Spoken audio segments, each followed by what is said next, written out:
Hey. Alright, y'all, so I can't honestly remember if I've made a video about Paul George before on my channel. If I haven't, that's a shame on me, because Paul George, one of my favorite players in the league. I know a lot of people on social media see him as one of the most aesthetically pleasing players in the NBA just because of how smooth he operates when the ball is in his hands, and he's really entertaining to watch. But the reason why I am making this video here now is because Paul George has seen a shift in his usage on this Los Angeles Clippers team this season, and they're now winning games. They're 16-3, I think now 17-3 in their last 20 games. They have been the best team in the league since December 1st, record-wise, and by a good amount of metrics.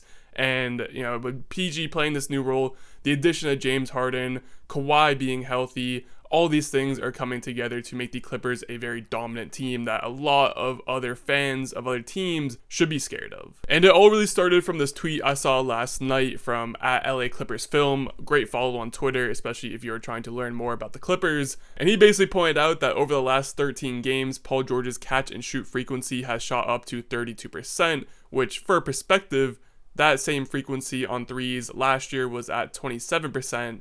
And again, during last year, he would make those catch and shoot attempts at just 21% as opposed to this season where he has shot all the way up to 48%. Now, the main reason behind that is simply just James Harden. James Harden is handling the ball a lot more on this team. He takes that usage away from guys like Kawhi and Paul George, where if we think about the Clippers from recent seasons, it was those two guys having to make tough shots and create shots for others. The addition of Norm Powell helped that out a little bit. The addition of Russell Westbrook helped that out a little bit. But at the end of the day, it was Kawhi and Paul George were the 1A, 1B in terms of ball handling and usage rate. But again, they then add James Harden, who has taken over point guard responsibilities. He's taken on the challenge of setting up Paul George and Kawhi Leonard. So that means that PG and Kawhi are playing more off ball. I'd say PG more than Kawhi is doing this. And this has allowed Paul George to focus way more on the shooting aspect of his game and the defensive side as well, but I'll get into that later.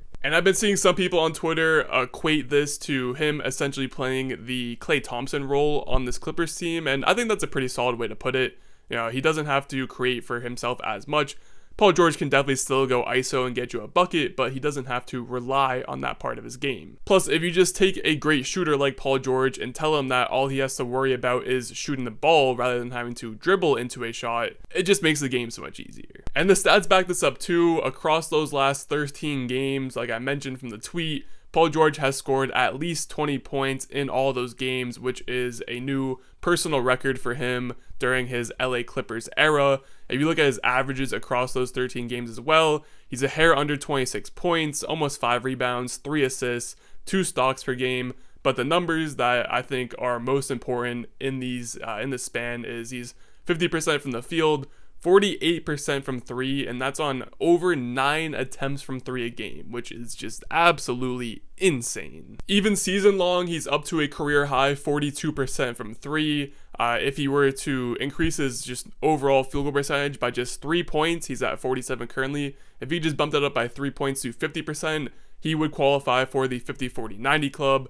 And you know, even though it's becoming, I feel like something that's happening more and more in today's NBA, still a very impressive feat. And so I went and watched through the Clippers game versus the Grizzlies from, what was last night? Friday night game against the Grizzlies. The shooting just stands out so much on its own. He was 7-10 from 3, was hitting some really tough shots, had a lot of open catch and shoot opportunities. Again, like the whole point of this entire video, he was nailing those. But the best part about Kawhi's game currently is you can tell that he still uses those ISO abilities, but rather than, you know, just getting the ball in the wing and trying to go one-on-one with his man, he's using them more in an off-the-catch scenario where he can rely on guys like James Harden and Kawhi Leonard to create an advantage on a drive. Ball will then get swung over to Paul George, and he's able to attack his defender off the catch, which, you know, you take a great ISO scorer like Paul George, and you are basically spoon-feeding him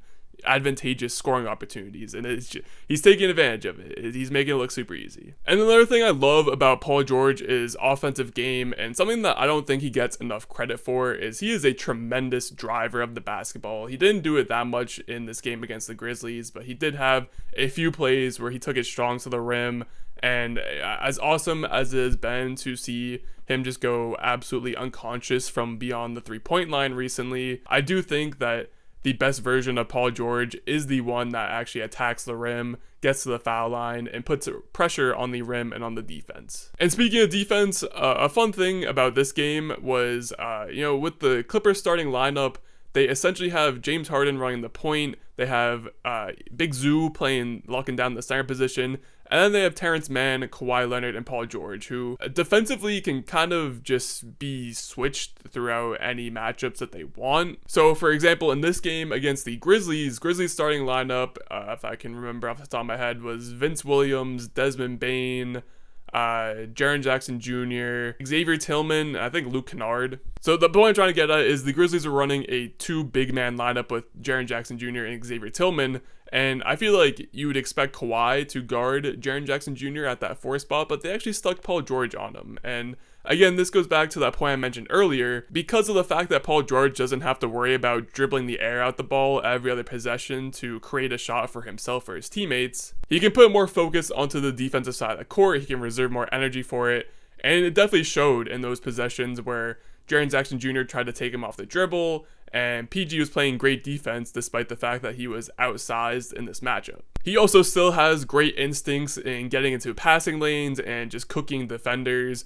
He led the league in steals per game back in 2019, and it's something that he's always been good at, something that kind of fell off in recent years because, again, of that huge scoring load he had. But as, again, the point of this whole video, his offensive workload has been lessened, and he's back to being even better on the defensive side of the ball, and that's a great thing for this Clippers team. So yeah, that's about all I have. It's gonna be a quicker video just because I got another job I gotta get to, and I really hope I can get this edited and published out to y'all in time before I have to leave for that. But again, the major points I'm trying to get at here, the Los Angeles Clippers have been one of the best teams in the NBA, again, since December 1st. They had that really rough start, made the James Harden trade, went on that huge losing streak out of nowhere, and I think people are finally starting to come around to the fact that this is a very dangerous contending team. I know they've been getting a lot more attention in the national media recently, but to be honest, I still don't think it's enough. So yeah, here I am trying to do my part to get even more eyes on this Clippers team, because they have, at the end of the day, I think it's a pretty likable team. At least I'm a big fan of them. Hopefully Kawhi can stay healthy and be a monster in the playoffs again, because he's one of my favorite players to watch when he is going at full speed and dominating games.